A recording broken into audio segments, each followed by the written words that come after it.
Welcome to the Borderless Podcast, your guide to traveling, investing, and living beyond borders, where we talk about living the life that you want to live, where you want to live it. From beautiful San Miguel de Allende, smack in the middle of Mexico,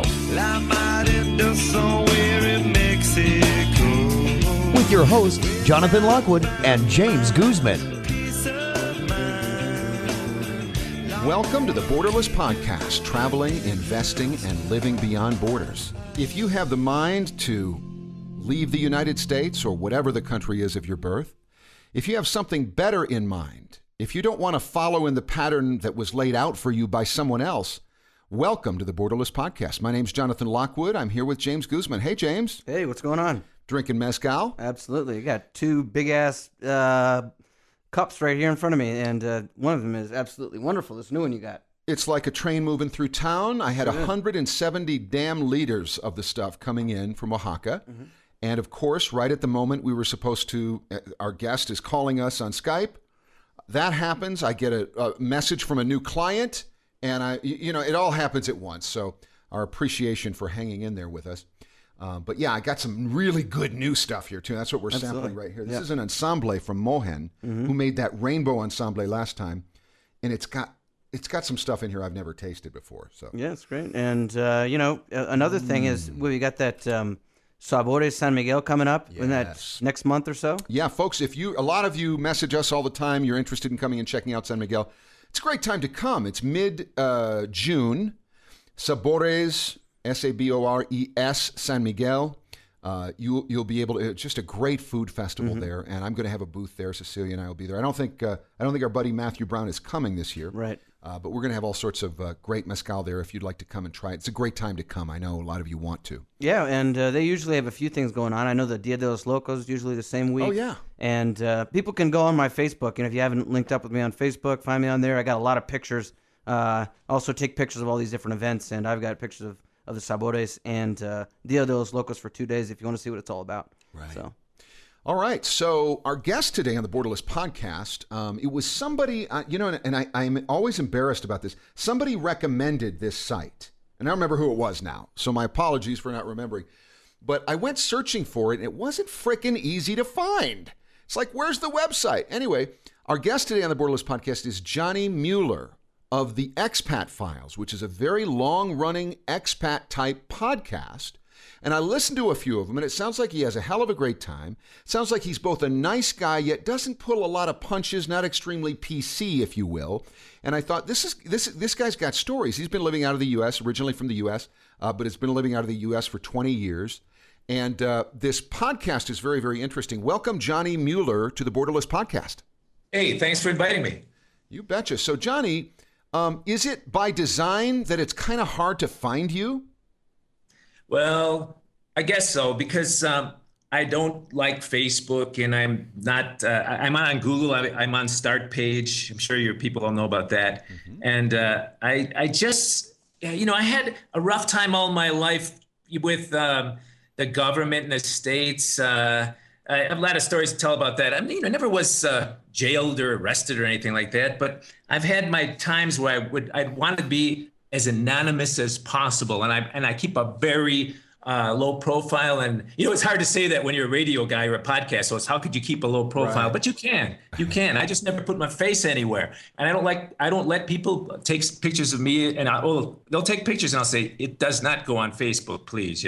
I just don't want to be tracked and stamped and stapled and filed by agencies and advertisers. Question asked and answered. I was right. It's not super easy. I mean, yeah. Again, you're front and center with some of this. In fact, I wasn't sure what was going on, because I'm like, okay, there's the Expat Files, and then there's the new Expat, and then there's Johnny Mueller, and then there's a guy calling himself John Galt, and he contacted me over the weekend, and I thought it was you. Like in disguise. My friend Johnny Mueller asked me, and I'm like, wait a minute, is this really you? Anyway, so it's good to actually get you on here just to hip people to the point of the Expat Files. It starts out saying, we talk about big questions and hard choices that are often left out of the stories you read about U.S. expats. And so I guess that's the kind of stuff that we want to dig into today. But before we do that, why don't you share with us, Johnny, and try to keep this to no more than a minute or two, maybe. Where are you from, and what was the path that led to your decision to leave the United States? Okay, born in Chicago, long time ago. And I went to engineering school, got a triple major, electrical, biomedical, and satellite communications, okay? So I was a really kind of technical guy, but I also played music. I played professionally as a bass player with pickup bands all over Chicago, even some big people like, Chuck Berry and Paul Revere and the Raiders, old bands people have never heard of anymore. I was a pickup guy, so that's how I made some money on the side. And after engineering school, my brother, who's also an engineer, and another engineering friend of mine from Belgrade, Yugoslavia, came up with 13 nanomotors patents. We sold them off, and we made a lot of money. I mean, in those days, that was a lot of money. My brother spent his money buying everybody in Chicago a drink. The guy from Yugoslavia became head of the Canadian Space Bureau. They made the arm for the space station, and I decided I wanted to go around the world for a year. Well, that was 26 years ago. I went around the world and never stopped. Well, I did. I stopped in Latin America because I liked it the best of all the places I went to. A lot of people talk about the Far East and the Near East. It's too much of a culture clash for me, and to learn, an Eastern language, really tough. And Spanish is a lot easier to learn than a lot of languages, believe me. I was stupid enough to take French in high school instead of Spanish, but who would know? Who knows, right? So anyway, after that year, I ended up in Cartagena, Colombia first, and I know zero Spanish, right? And then I stayed there a year or so. Then I went to Costa Rica to pretty much learn my Spanish. Stayed there 2.5 years. Couldn't learn any Spanish because they all want to speak English to you in Costa Rica. They all love tourism, and gringos have the dollar. So one of my friends there said, hey, go to Antigua, Guatemala. They've got tremendous kind of low-key Spanish schools there. So I went to Antigua, Guatemala. After a year, I had a business going already. I learned my Spanish. It took me 5 years from the day I left Chicago to actually learn enough Spanish to understand, what my cleaning lady was talking about. That's because I was on the tourist trail, So I decided I love it off the tourist trail. I like being the only gringo in the shopping center, Yeah. So that was the business you had was in Antigua? Yeah, the first business I had was in Antigua, Guatemala, right? Yeah, and so how was that? I mean, did you find that to be difficult to start a business there? I mean, what was it? How was that experience? At that time, it was very easy, very easy. It was like 22 years ago or something. I started the typical gringo bar business, right? And my partner was half Canadian, half from Brussels, and he knew everything about the bar business. I was kind of like the silent investor. Became a huge hit, the bar, but nobody knew I was even involved in it because that's the kind of way I handle things. I didn't want to be there. I just kind of walked through once in a while. But I ended up selling it after about maybe a year because it just, I'm not a kind of night kind of party guy till early in the morning. Now, I know you guys are talking about mezcal and that. I like a little mezcal now and then myself, but I'm not the partying kind of guy, Right. So the bar business was just my first shot at it, and it worked. Yeah. I noticed that when I was in Antigua, they had a bar there. It was Café No Sé or Bar No Sé. Yeah, Café No Sé, right. Yeah, and that was the biggest one, and I hung out there a few times. That was pretty cool, and I think that's expat owned as well. So yeah, that's like a bunch of gringos, ex kind of hippie 60 type guys, the long hair, they kind of found their niche here. Like you mean, right? No, but that isn't where I ended up then in Antigua. After I was then I got in a hassle business-wide with my partner. I split from my partner. It's hard to have a partner. You almost always want to poke him in the eye with a hot stick, You ever have partners? Oh, no, I've never wanted to poke him in the eye with a hot stick, but tell us more. Well, then you're lucky. You are a lucky guy. Okay. But so he lied. I can say the guy didn't lie to me or anything. I don't want to go through the details, but he just wasn't honest. He wasn't completely honest with me and stuff. So I got out of that business and I didn't go back. I left and I went to Panama. and I stayed there a couple of years. Then I went to Honduras for a couple of years. I went to Roatan for a year. I went to South America, Peru. I went to Colombia for a while. Venezuela before Chavez, you know. So I've been all over. I've been practically every Latin country, not just visiting for 2 weeks. Because remember now, I've been out of the country, the U.S., 26 years. Do you know how long I've been back in the United States in all that time? 2 weeks. Wow. 2 continuous weeks, and that was before 9/11. I don't understand. Why would you ever want to go back? Well, I That's had to go way back too long. 2 weeks too long. No, I'm But kidding. you know why I went back? Why? I went to pick up my professional music equipment because I started a Gringo band, and we toured up and down Latin America, man. I organized a Gringo band because they've got tremendous, musicians down here, but they can't sing worth a shit. They, you don't want to hear Beatles or Rolling Stones songs with an accent, You just don't want to hear that. Right. So I put together a very successful band, and we toured. All right. Well, now before we get too far into stories, which I suspect we could probably do one, regularly because you've got a lot of stories in 26 years. Let's get back a little bit to your podcast and just explain, when did you start it? Why did you start it? What does it attempt to do? Well, it started about 6 years ago. And what it does is it basically takes a person who's curious about moving out of the United States, or maybe not full-time, maybe part-time. It takes a person and it makes him familiar with life is really like for a gringo, especially a gringo that doesn't know much Spanish, how to get along in Latin America and what the trials and tribulations are, where you're going to find the fun, what to avoid. Don't make the mistakes that I made. I tell those kind of stories all the time. And I talk about everything, business, talk about economy. I talk about building a house. I mean, I built 13 houses already in Latin America in 5 different countries, and I was the general contractor in some of them. So I know what and what not to do, believe me, So I tell those stories, and I talk about people getting their visas and about how to get permanent residency and opening bank accounts, how to be anonymous. I spend a lot of time talking about how to come down here. If you have had a life in the States that you're on the treadmill up there and you just can hardly take it anymore, you jump off the treadmill. You don't want to jump on another treadmill when you get down here, and you can. It's easy to do that. You can get over involved down here too. And so I talk to people about how they can get a second life, basically. They could have a completely smaller footprint and become more anonymous, but they got to do it right. And they have to follow that plan right away, or else they'll just be in the same boat and they'll be hooked up to Google, and they'll have their smartphone. They'll be tracked with GPS. They'll have text messages with people trying to sell them junk all the time. You know how that goes. So I talk about how you can have a really streamlined, happy life, and even on a crappy Social Security check. Right. I want to give people just a kind of a glimpse of how varying your podcast topics are. You have one that is entitled something like, "What if you get into a car accident when you're in Latin America? What if you hit a pedestrian? What to do?"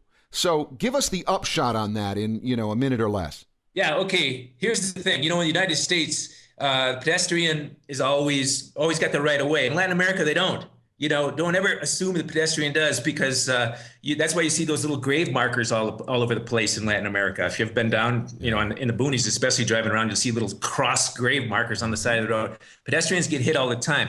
Now, in the States, you have to stop. I mean, that's, a big crime if you don't stop and wait if you hit somebody and if there's any kind of accident. But in Latin America, believe it or not, your lawyer off the record will always tell you, if you hit somebody, keep going. Just floor it. Get the hell out, And I've been at parties, and I've discussed this many times. Now, I used to get invited to a lot of parties, upscale Latin parties, because I was the radio guy, right? So I was kind of like the guy they wanted to, the gringo kind of, mascot. You got a lot of strange, is your point, right? Yeah, during that time, yeah. I understand. So, to finish the topic, I go into detail on that podcast of when you should run and when you shouldn't. Right. Okay. Well, good. So that is not something I've ever heard as a topic on a program. So it's very interesting, and that should give people some idea about what this is about. I also noticed that according to, now there is a Facebook page based on the Expat Files, and it says, our goal for this show is high caliber, in-depth personal interviews that tackle the feelings, emotions, and backstory that aren't always documented when it comes to U.S. citizenship or the end of it abroad.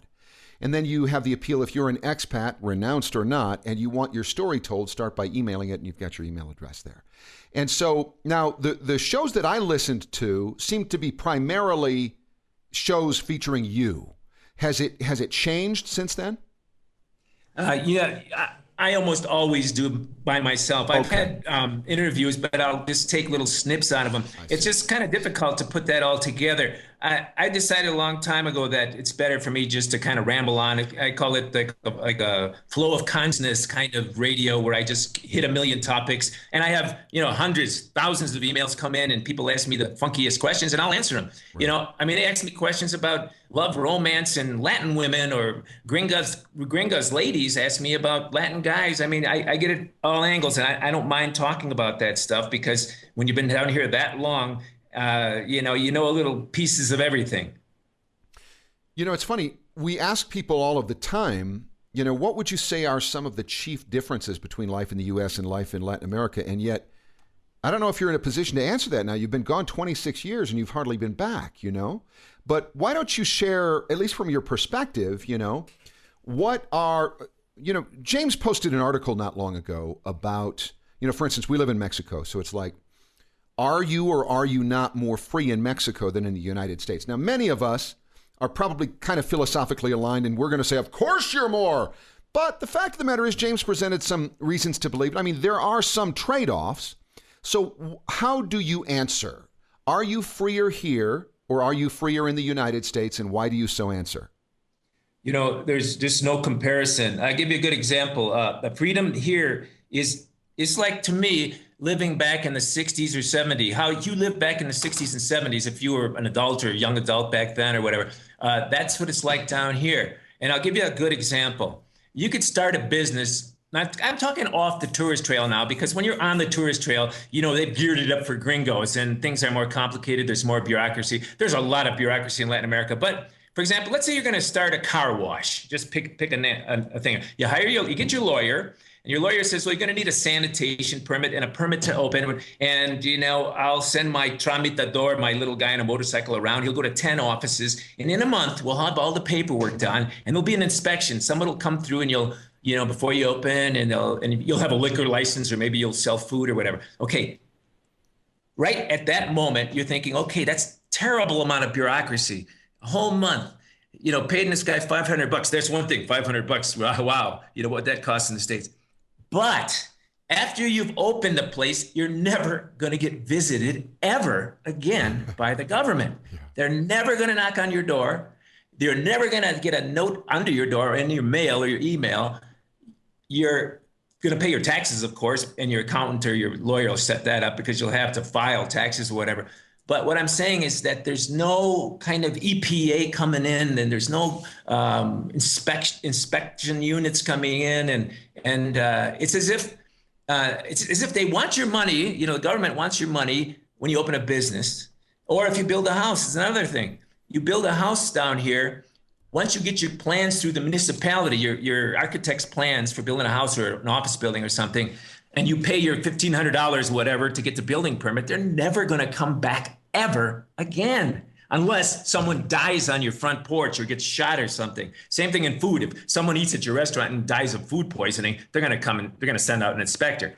But the difference is the government here is just tremendous bureaucracy. But once you've gone through the first initial phases to open whatever place you're going to open, I don't care what it is, they're never going to mess with you again. Now, why wouldn't they? Why would they be that way? Because they're lazy, fat ass slums. Okay, this is the kind of openness that I was hoping to achieve in this podcast. You've got this real friendly manner about you. And so I'm thinking, no, he seems a little, but there you go. They're lazy. So I mean that in the nicest way, though. Okay. I mean, they're lazy, fat ass, pus brain slugs. So they should be running for office then, shouldn't they? Mm-hmm. But anyway, the point is, here's the thing. Okay, I built a house. Last house I built was maybe 4 years ago. And I had to go down to drop my permit stuff, or my plans down to the zoning board or whatever, And I walked in to the inspection department, which was right next door, and there's two fat guys sitting there and a lady on the phone, because she uses the company phone, the government phone, instead of her own, because then she can make phone calls all day. And I said to the inspector, I said, you guys making the rounds today? He said, we'd like to, but our truck is broken. I said, how long is it, when are you going to fix it? It's been broken for 3 months. Oh my they haven't God. made a round in 3 months on an inspection of any kind of building and I'm talking about a huge city now, right? And they don't give a shit. They don't care that it's broken down. They'd rather just sit around and watch TV. Right. And that is one thing that was brought to one of the people that commented on my video, and it was about, are you more free in Mexico or the United States? And there was one person that wrote a pretty long comment there, and it was about building regulations, which is what you're talking about. That there's just no comparison as far as, and I think that in San Miguel de Allende you see that a lot as well. There are a lot of architects and people that come here, and there's some really spectacular houses and stuff that are built into nature and all this type of stuff that you don't really see so much in the United States. A lot of times it's very kind of cookie cutter stuff, and they have to follow all kinds of rules that inhibit them from all this type of artistic stuff that we see down here. I get a kick out of that. There's no OSHA going on here. When I first got here a couple of years ago, I was in my bank, and it's like Banorte. You ever been inside Banorte downtown there? It's like open. I don't know whether that's a skylight or what, but these people are up there 2 stories on this kind of scaffolding. There's little freaking pieces of concrete falling on our head and dust everywhere, and we're just standing in line to get some money out, And it's like no big deal. Here in Los Frailes, just, the last couple of weeks, you seen those ladders like right in the middle of the street going up like a telephone pole or something? All I would need to do is come close. That guy would come flying down. So, yeah, it all depends on how you look at things like that. Yeah. As far as I'm concerned, if somebody wants to take that risk, that's up to you. I don't need the government, telling me that it's not good for me. Yeah.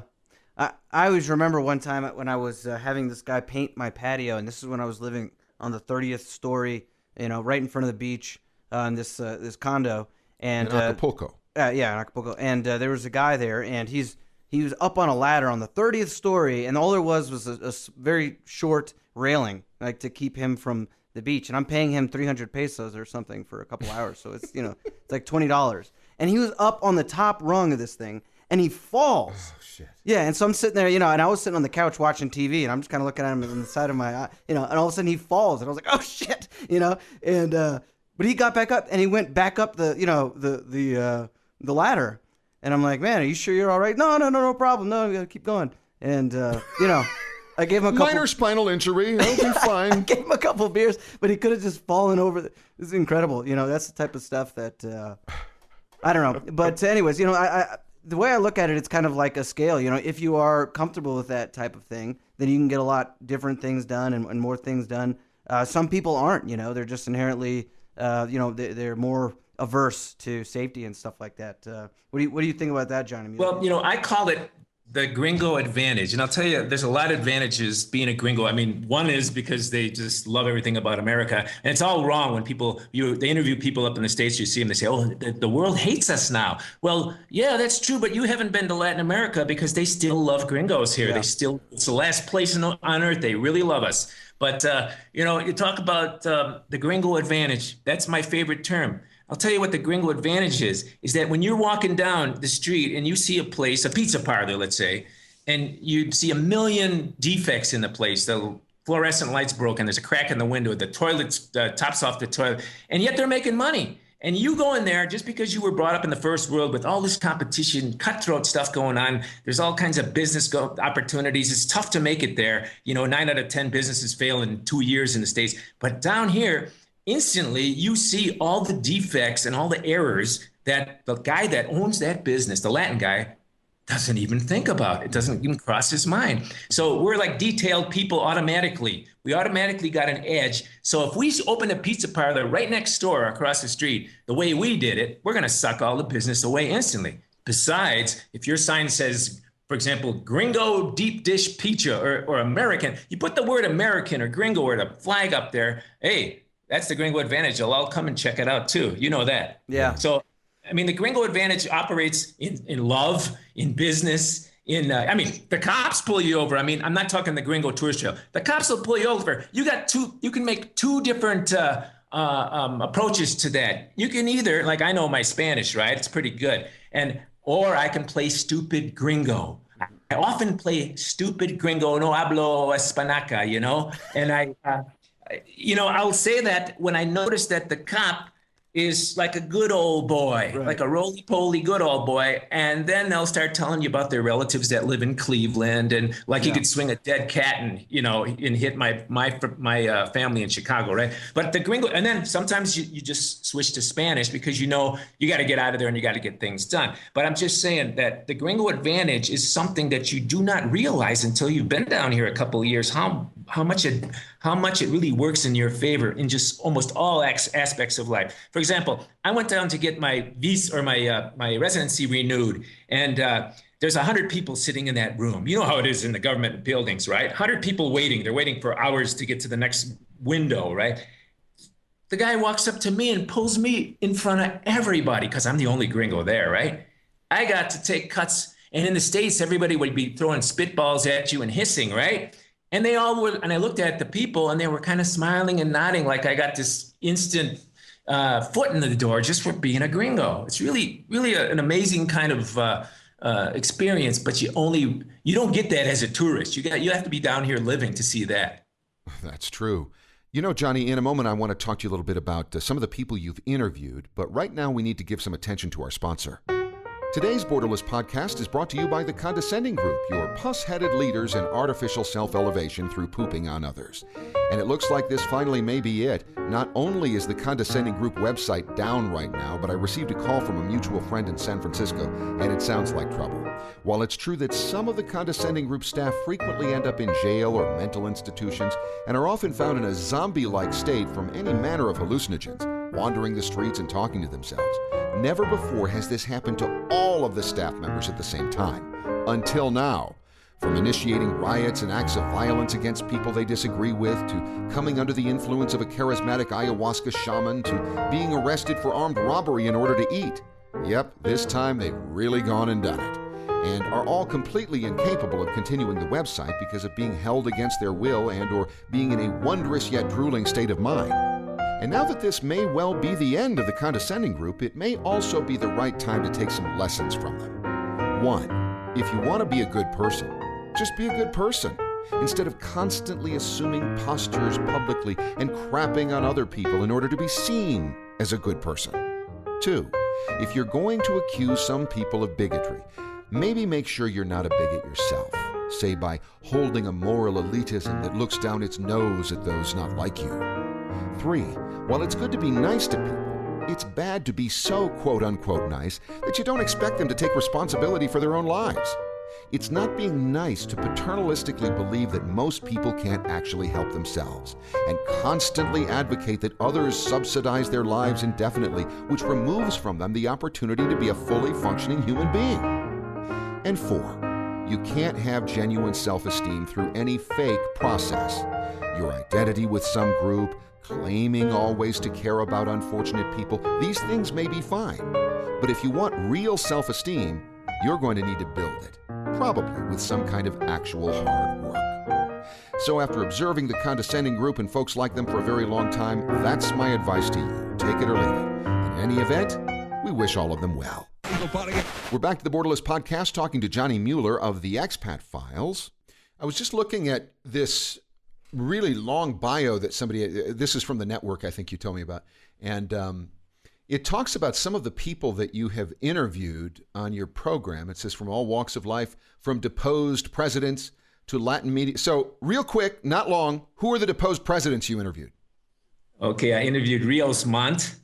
He's he's like a Guatemalan dictator that's, he's under house arrest right now, but he's about 90 years old, so he'll, die at home, right? Mm-hmm. He's the Hague convict him of genocide or something during the Guatemalan War. And he was Guatemala. Okay, who else? Another deposed president or no? Figueres, Figueres from Costa Rica, the son of the guy that won the Nobel Prize, became president. Remember, now he's on the run. You knew that, right? The son of the Nobel Prize winning president, that's the guy that eliminated the military in Costa Rica. His son is on the run, I guess. But you're not really on the run. He's just living nice in Switzerland right now, right? Right. Okay. And then it also mentions Latin media stars. It mentions Shakira and what is far, far more important to this, Gringo, Salma Hayek. Oh, yeah, that was a long time ago. When she was doing soap operas in Mexico. She was a soap opera star. That was her gig, right? Right. I heard. Yeah. Yeah. And then so to fugitive narcos. So what? I run into a few of those. Yeah. You just decided. No, let me let's tell you talk? a story. Here's a good story. There's I went to visit a friend of mine, a gringo who owns an oil company, right? And in both Colombia and Guatemala. And believe it or not, he used to be the drummer for Cheap Trick. Oh my God. Remember the band Cheap Trick? Yeah. He's the first drummer, and he quit because he went to be a geologist instead. Good story, great story. He quit because his dad told him they're not going anywhere. Cheap Trick's not going anywhere, Anyway, he comes down here. And he starts a little oil company because he's a geologist, and he invites me to his house, and he's living right in a cul-de-sac. His next door neighbor is an ex-president, right? The guy on the right is the director of the military. What do you call them? The military attaché. Right across the street, there's a house with 2 black helicopter pads with 2 black helicopters, right? And he says, we got the safest neighborhood on the beach. This is on the Monte Rico beach. And he says, that's our neighborhood narco. Now, the narco's got his house right next to the ex-president's house and the ex-defense minister's house. So that's how it works down here in Latin America. And guess who showed up at the party? All of them. Wow. That's really funny. I was watching I don't know if you ever watch Netflix, Johnny. There's a program called The Bridge that I liked very much. It had to do with the bridge that separated the U.S. from Mexico at El Paso and Juarez. And there comes a point when a government official explains to an American police officer that we here in Mexico, our corruption is right out in the open, whereas you in the U.S. hide your corruption behind nationalism and all of these different things. Do you see it that way? Oh, yeah. Listen, here's a good story for you. On my seminars, I do these Latin American seminars a couple times a year. I bring gringos down that want to, get their boots on the ground, and I lead them by the hand and show them business. And I take them to the hospitals, first world hospitals, and meet doctors. And we go to UFM. We go to the Libertarian University in Guatemala City. And I take them through the really high-end neighborhoods on a little bus tour to show them how the rich folks really live. And there is the ex-president of Guatemala's house. The one that's under house arrest now. That's the latest one, right? He's the sitting president's a brand new president, Jimmy Morales. Well, this other guy, Otto Perez, he has a house, a big mansion, a couple of them throughout Latin America here, but he's got a big mansion in this one area called Vista Hermosa.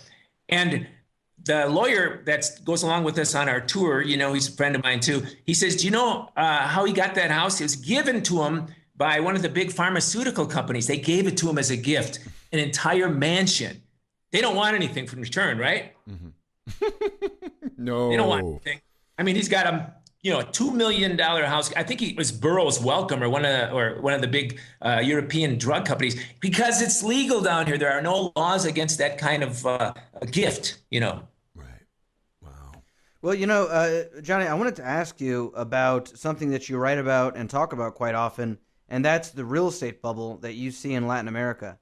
A lot of people are interested in coming down to Latin America. They want to, buy, real estate in this new upcoming market. That's how they see it. And there's a lot of people that are peddling these types of opportunities. So I want to talk to you a little bit about that and see, what do you think? Like, what do you mean by the Latin American real estate bubble? Now, remember, I've been here a long time.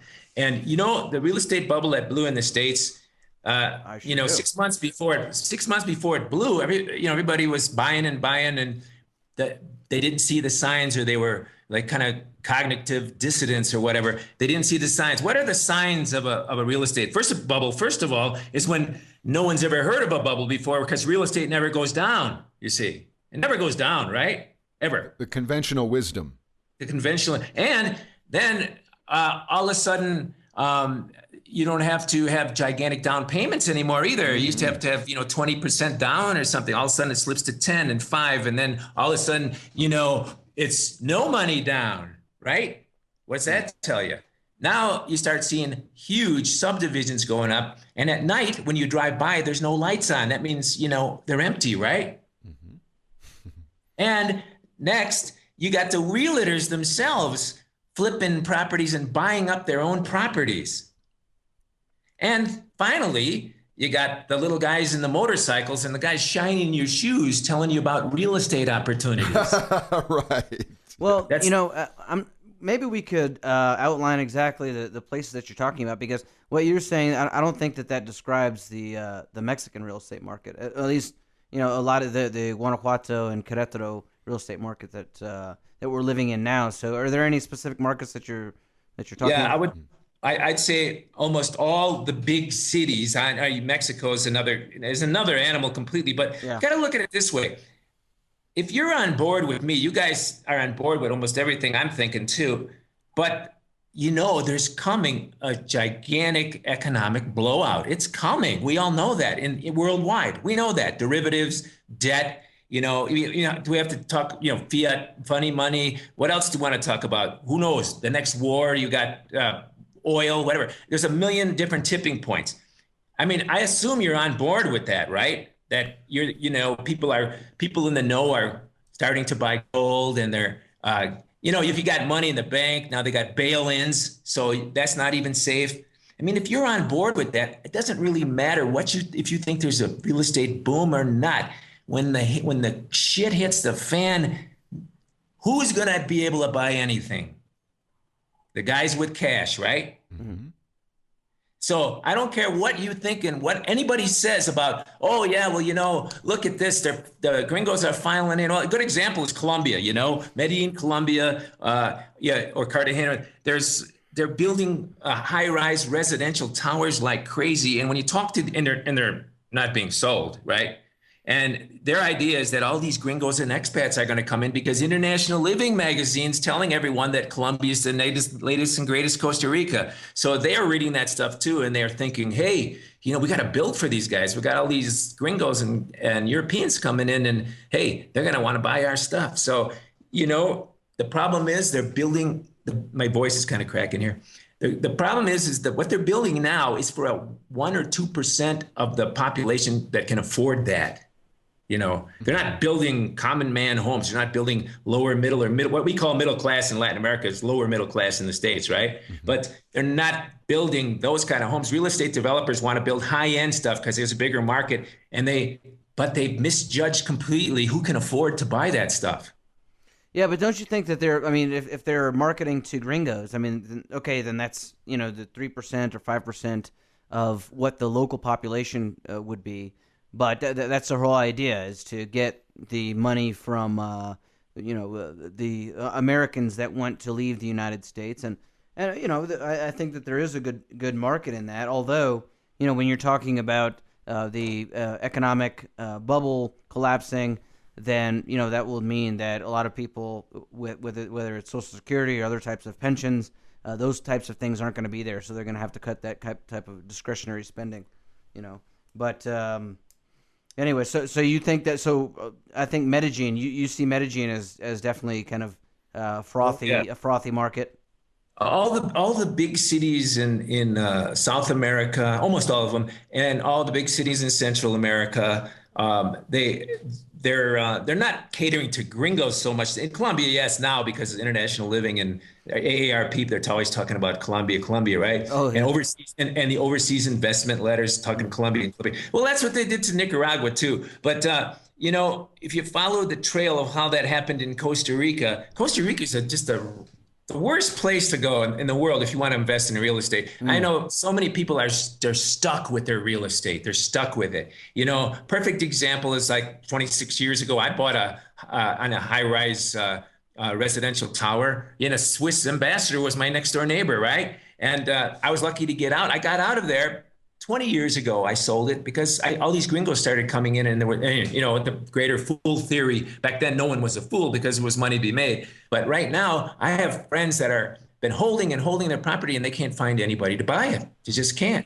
Everything's overpriced there now. Plus, there's no Gringo Advantage there anymore because the natives are so attuned to the Gringo dollar that they become kind of jaded. They almost don't like gringos being around anymore. And I don't blame them in a way. If someone came let's say you lived in Cleveland, right? If a whole different country suddenly found your place to be the coolest place in the world and all of a sudden started invading and buying and bringing their habits with them, I don't think we'd like that much either.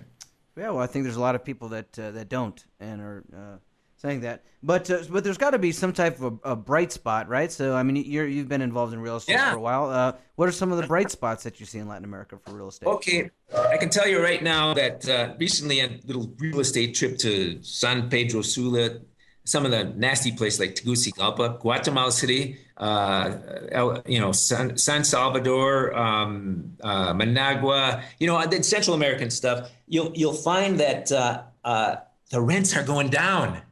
The rents are actually going down. Now, and the high-end properties I'm talking about. Why? Because these narcos, and I got to say, there's a lot of narco money around here, right? Lots of it. And where do you think they put their money? They can't put it in the bank anymore because, it's know your customer law and all that. Sure, you might have a friend that works there and you can bring in $2 million around in a suitcase around the back at Tuesday night at midnight, but that's not usual, right? So what they do is they find these easy ways to spread their money around, and that's buying land and building projects, because you just buy land, it doesn't produce any capital for you. It's just land, right? Unless you rent it. But a lot of these guys will build these gigantic upscale subdivisions. They're everywhere. And these are the ones I'm talking about that you drive by and there's no lights on at night. Right. Yet there's 10 other ones, if you drive down the strip. I'll tell you what, if you were in Guatemala City and you went to the city limits of Guatemala south, facing El Salvador, there's a strip of about a 90-mile strip on the Pan American Highway. It's called CA1. It's the Pan American Highway, when it goes from Alaska all the way down to Panama City. And you will see the most fantastic, beautiful strip malls and developments and upscale housing areas and private gyms and tennis courts. But you will, on that whole strip, you would not believe that you were in Latin America. Mm-hmm. And you know what? That's where the bubble is in Guatemala. I tell you that. Right. And right now I could walk in there and I could get myself, I'll tell you what, I just got for one lady, I helped her get a penthouse apartment, 2,000 square feet. She's the first one in. Now everything is so nice when you first get in. 2 covered parking garages, maintenance covered, water covered, plus she even had internet. $400 a month. All right. Penthouse apartment. And you know what? A year before they wanted $1,000 a month for it, and it sat for a year. Yeah. Right. So are there some specific? Yeah. Are there some specific cities? I was looking for some specific areas or cities that you think are not, a frothy market. Not in the bubble.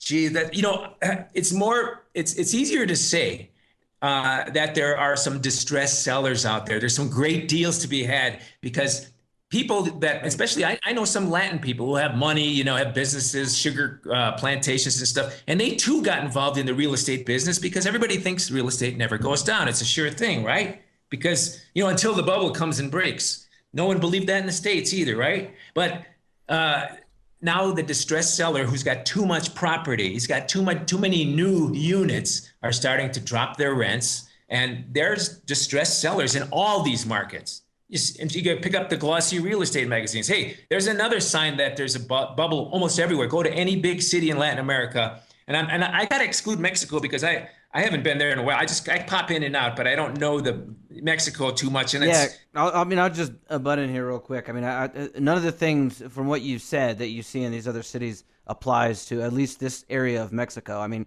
I sold real estate in Guerrero. I know that the Quintana Roo and Cancun area is very different. But here in Guanajuato, Querétaro, areas like that, they do not have 0% down financing. They have very high interest rates. Oh, hell no. Yeah, even for citizens. And a lot of people that are investing in real estate, at least here, they do it because it's kind of a way for them to save. It's extremely low property taxes here in Mexico. It's laughable. And so people just kind of, they park their money there because they have actually seen inflationary times in their lifetime. It's been 2 within the last couple decades. And so a lot of people do that. So at least in this area, it doesn't seem to be the case. But I would think that, falling rents, like if I was looking to invest in an area, I wouldn't want to see falling rents. I would want to see, rising rents. That's what Absolutely. Yeah. Absolutely. Yeah. Well, you talk about high-end markets and stuff. Argentina is the only example in Latin America where there's been a boom and a bust in real estate a couple of times, and those people are very hesitant now. They've been bit too many times. They've been bit way too many times. I mean, Yeah. and they've got some really nice stuff there, and I wouldn't buy anything in Argentina now. But, we have had this conversation many times, me and a lot of the gringos and people with money down here, and it's hard you resist. You just resist. You don't want to think that real estate in your area or whatever is going to go down. And if things go as they're going now, everything will be fine. Everything seems to be okay. But I'm just saying the crash is coming, man. Nobody can pick a date, right? Yeah. But when the blowout comes, it's the gringos that are bringing in the money to buy these high-end things, right? And even if you say, oh, no, it's the Mexicans or the Latins are becoming more wealthy too. Well, they're becoming wealthy because the gringos are here and they're exporting and they're selling to, higher socioeconomic class of people. But that's going to be gone, or at least it's going to really flatten out. So I say, if you're going to buy or invest, find that distressed seller. They're out there everywhere. And I know exactly how to do that. I've talked about that a lot on my show. And and I'm not talking about Mexico again, because Mexico, because it's got a border with the U.S., that changes everything, really. Right. Yeah. But you got 1.5 million gringos or expats living in Mexico right now, right? Okay. How about if we move on to something that you, I'm sure, might like to promote, and that is Johnny Mueller's July 2016 Latin American Insider Seminar. We don't have too long to spend on this, but why don't you just give, who is this for? Give us the typical sort of person who might be interested in this seminar.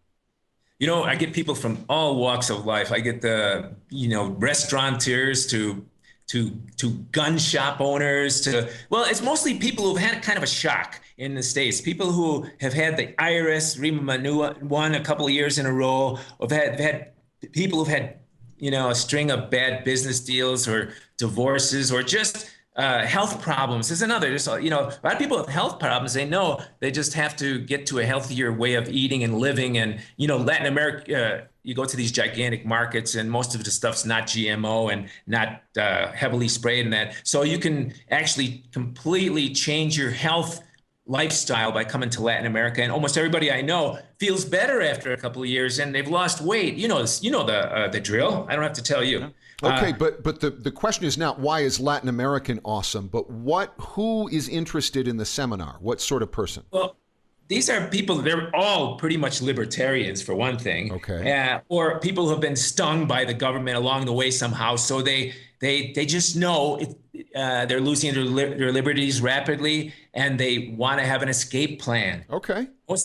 They want a plan B. So, and I would say my seminars are small and I don't ever have any more than 25 people at my seminars.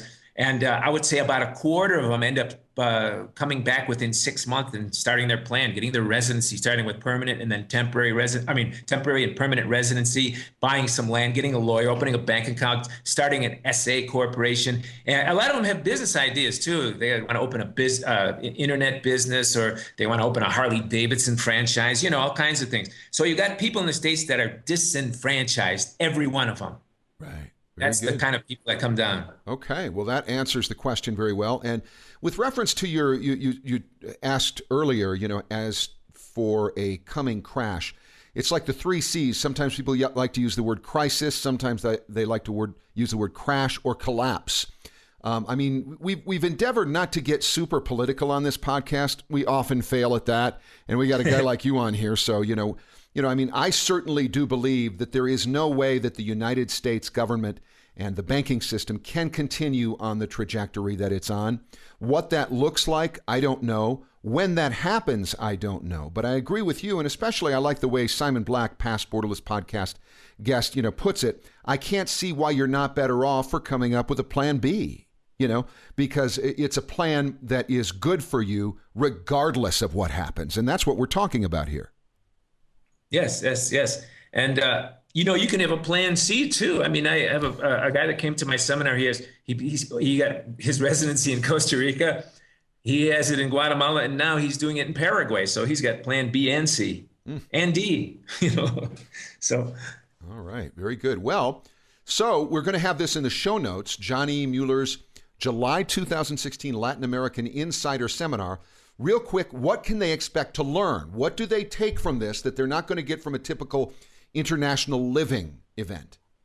You're going to have in the mornings just me talking, and every day has got a topic. One day will be healthcare, and then in the afternoon we do boots on the ground. We get in our little buses and we go to some of the first world hospitals, meet some of the specialists, talk to the doctors, show you these hospitals, show you insurance plans you could get on right now. You don't have to have residency and all these kind of things. People think, hey, I have to be a resident or have to own something down here to get fantastic top of the line healthcare plan, for around $100 a month, maybe, right? And okay, so that's one day. The next day we do a business kind of a seminar, and we talk about how to do business, the do's and don'ts, what it takes to do business. Then we go in the afternoon, boots on the ground, to some small businesses, meet some people, even goes to some maquilas. One of my good friends owns a string of maquilas down here where they make, Nike and Tommy Hilfiger and all that stuff. And he started from zero. What I do is I take people to the businesses of gringos who came down with nothing, basically backpackers. And now they're just really, in the pink, so to speak.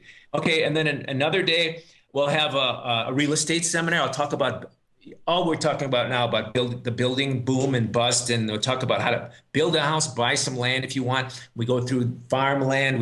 Then we go out in the county and we visit a lot of these little subdivisions and stuff. So that's what the seminar is like, a boots on the ground every time in the afternoon and through the evening. And then I also take them on a university tour of the UFM University. That's University of Francisco Marroquin. It's the only libertarian university in the world. Really? So, yeah. And in fact, I was just mentioning before the broadcast that one of my seminar attendees came down 4 years ago, and he teaches the very first Bitcoin course in any university at UFM now. And UFM now is the only, maybe not the only, but it was the first school in the world to accept Bitcoin as payment. That was the one that I went to the startup thing last year. Yeah. Oh, that was cool. Yeah. Very good. Yeah. Well, I mean, that sounds like a great idea. Good for you for coming up with this. And, how many people typically go to these seminars, Johnny? Oh, yeah. Well, just to finish off here, sure. We spend a day with a lawyer who's he's an international property protection specialist, property specialist, and he's also a general lawyer too. And he talks about how to protect yourself down here if you start a business or if you have intellectual property. And then he talks about essays and how to protect yourself. He talks about trust. Essays? And also then we go on, of course, we go to restaurants and things like that, but did you know that, you might not know this, but between Salvador and Guatemala, there's the biggest shopping mall in Latin America. It's gigantic. They got the Gold's Gym. I hear that in every other goddamn country. James told me it was here in Querétaro. You'll hear that. You will hear that, but there's a competition. They're always building. Okay. But anyway, we go to these shopping centers to show people that when you're off the Gringo tourist trail, it really is first world and not a bunch of people hanging from the trees sucking on coconuts, That was a nasty stereotype, Johnny Mueller. Oh, I know, but so many people have that impression. They think that when they land at the airports, you're going to land on grass. The jet's going to land on a grass field. It's true. Like in a James Bond movie. I know. A lot of people have that. It really is. I had a buddy of mine. He's a great guy. This is one of my best friends. He lives back in New Jersey, younger guy. I don't know. He's probably a little older than you, James. But, he said something to one of my Facebook posts the other day. He said, it only showed that I have only so far investigated like 8% of the world or something. And I said, and he said, well, when you consider that 50% of the world is on fire, you're doing pretty good. I'm like, 50% of the world is not on fire. Okay. In his, I'm sure it's like a metaphor or something for, conflicts and stuff like that. Buddy, the United States of America in certain ways is more on fire than any place else. Yeah. But yeah.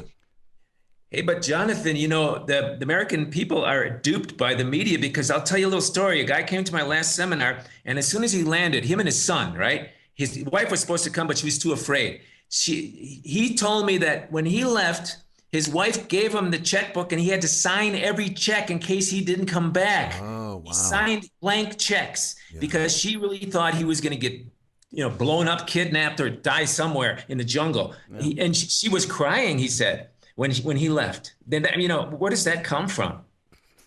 Yeah, no, it's really horrible here. We're sitting here in absolute destitute. I know. Hey, you're preaching to the choir here, man. Yeah. Everybody's so aggressive in Mexico, too. They're in your face. Oh, yeah. They're challenging you. Yeah. No, it's unbelievably nice here. I just bought some land myself here, Johnny, a few months ago, so I'm looking to build a house here. I'm excited about it.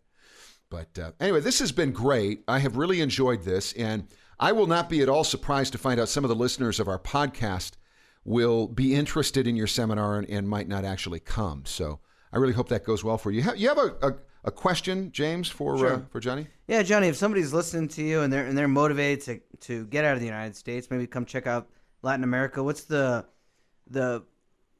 single best piece of advice that you would give them?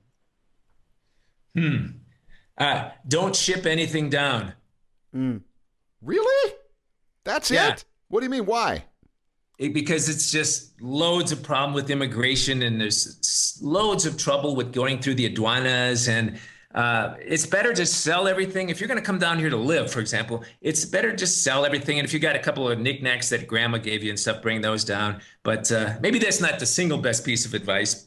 But it might be the most practical one we've ever seen. I'll try again. So, if there's somebody who's thinking about making a giant change in their life, maybe having their own business, doing all this type of stuff, and they're having trouble mustering the courage to do that and find direction in their life, what's the single, on a more philosophical level, what's the single best piece of advice that you would give them?